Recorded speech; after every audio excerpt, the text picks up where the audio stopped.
اول مره اشوف واحد يحب الشعب العراقي ويحب المنتخب العراقي. يعني اكو عالم من يمنا وبيني وعربي مثلني فاز علينا ظل يشمت بيني. يعني منتخب فزنا عليه وبلده وبين جماهيري، ومن نخرج من الملعب يودعنا توديع عالمي اللي يقول اجواء ماخذين ابطال اوروبا.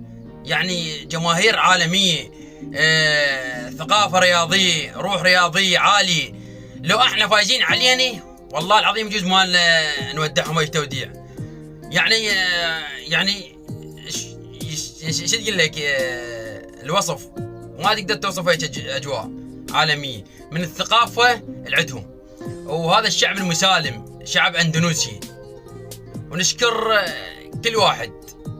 علي جاسم، هو يقولون على جاسم خلى الشعب الاندونيسي يحب العراق، يحب المنتخب